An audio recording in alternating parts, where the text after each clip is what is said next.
Hallo zusammen, heute machen wir ein kleines Dotwork Beginner Tutorial. Ich hoffe, ihr habt eure Aufwärmübungen gemacht. Falls nicht, guckt euch das Video an, macht es, kommt wieder und dann legen wir los.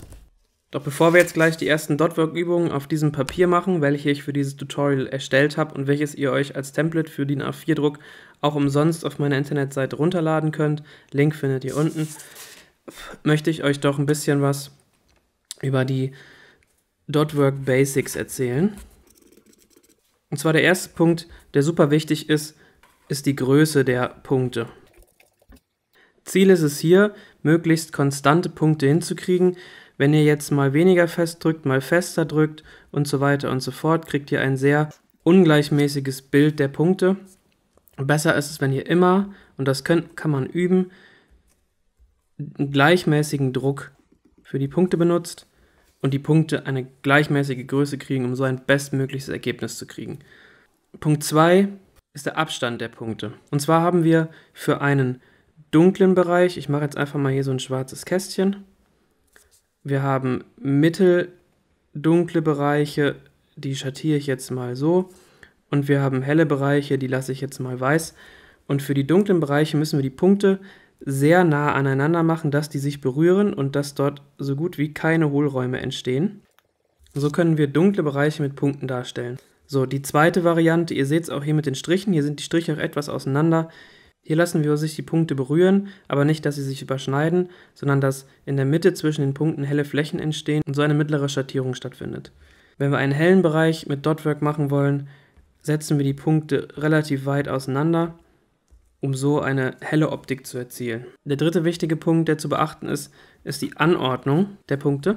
Und zwar gibt es hier auch 3 verschiedene Wege. Bei der ersten Anordnung A sind die Punkte gleichmäßig und in einer Reihe voneinander.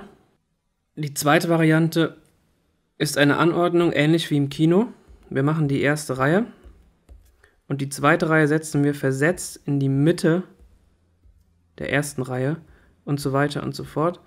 Und so bekommen wir eine sehr homogene Verteilung der Punkte. Und die dritte Methode ist die Chaos-Methode. Dort setzt man die Punkte einfach so, wie sie gerade kommen und versucht natürlich, die Punkte auch möglichst gleichmäßig weit voneinander wegzusetzen. Wichtig bei dieser Methode ist, dass die Punkte sich nicht berühren und jeder Punkt für sich einzeln steht. Der vierte Punkt ist die Technik, wie man Verläufe darstellt. Und das passiert immer, indem man diese 3 Methoden mit Übergängen versieht. Und zwar fängt man an mit Punkten, die sich überschneiden, so wie hier im ersten.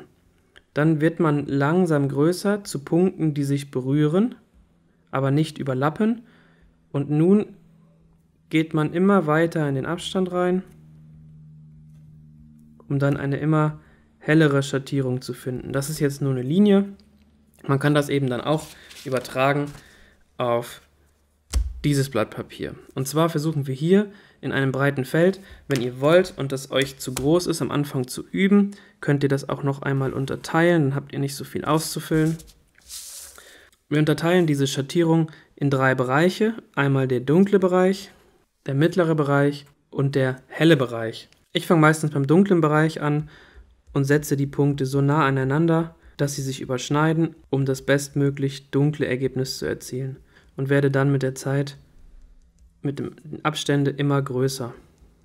Und so langsam kommen wir zu dem Punkt, wo die Punkte sich nicht mehr berühren, sondern Abstände bekommen. Das ist nicht immer hundertprozentig sichergestellt, dass die Punkte sich dann nicht mehr berühren. Vereinzelt, so wie hier, sind noch 2, die berühren sich und dann entsteht da eine kleine Lücke. Aber auf der Fläche fällt das dann später nicht mehr auf. Aber wenn ihr zu dem Punkt gekommen seid, wo ich jetzt bin, wo es relativ hell wird, solltet ihr wirklich darauf achten, dass die Punkte sich nicht mehr berühren und ihr wirklich bewusst jeden einzelnen Punkt setzt. Und wie ihr seht, benutze ich jetzt die dritte Technik, und zwar diese hier, um die Verteilung der Punkte möglichst gleichmäßig zu gestalten. Und werde jetzt auch von den Abständen her immer größer. Ich versuche die Punkte gleichmäßig groß zu halten. Einen auch mal an den Rand setzen. Sonst sieht es aus, als ob es nicht gefüllt wäre. Und so haben wir jetzt mit der Dotwork-Technik diese Schattierung hinbekommen. Das könnt ihr jetzt üben in den verschiedenen Feldern hier. Ihr könnt auch mal mit hell anfangen. Also fangt ihr mit diesen Punkten an, die weit auseinander sind und werdet dann mit der Zeit immer enger. Das mache ich jetzt nicht, weil das würde zu lange dauern. Ladet euch das Papier runter und mehr machen wir heute nicht. So, liebe Freunde, das war's vom heutigen Dotwork-Tutorial. Falls euch meine T-Shirts gefallen, die ich in den letzten Videos trage, das ist meine eigene erste Kollektion. Ihr könnt diese T-Shirts kaufen. Link ist unten in der Description. Und wenn euch das Video gefallen hat, klickt auf den Subscribe.